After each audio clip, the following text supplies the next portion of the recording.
আসসালামু আলাইকুম রহমতুল্লাহি ওয়া বারাকাতুহু। আজকে একটি বিষয়ে কথা বলতে চাই ছোট্ট করে। যখন মুসলমানরা আক্রান্ত, তখন মুসলমানদের পক্ষে মুসলমানরাই আসবে, এটা স্বাভাবিক হিসাব। যেমন বাংলাদেশ, পাকিস্তান, এরা সবসময় মুসলমানদের পক্ষে কথা বলে। কিন্তু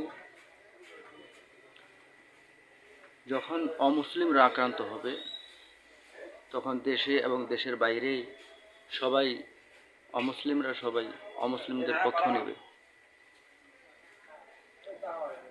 যেমন ভারত, তারা মূর্তি পূজা করে এবং ভারতের অমুসলিম, বাংলাদেশেও অনেক অমুসলিম রয়েছে, তারাও মূর্তি পূজা করে, তারাও ইসরায়েলের পক্ষ নিচ্ছে। এবং বাংলাদেশ ভারতেরও যদি কখনো যুদ্ধ হয়, সেক্ষেত্রেও এরা ভারতের পক্ষ নেবে, কারণ তারা অমুসলিম। কিন্তু আমার বোধগম্য নয়, মুসলিম বিশ্বের অন্যতম পরাশক্তি দেশগুলি, তারা মুসলমান হয়েও কেন মুসলমানদের পক্ষ নিচ্ছে না, তারা কেন ইহুদিদের পক্ষ নিচ্ছে?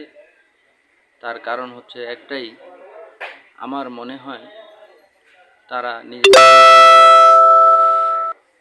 আশা রাখি তারা নিজেদের স্বার্থ থেকে বেরিয়ে আসবে এবং মুসলমানদের পক্ষে যুদ্ধ করবে, বিজয় নিশ্চিত ইনশাআল্লাহ।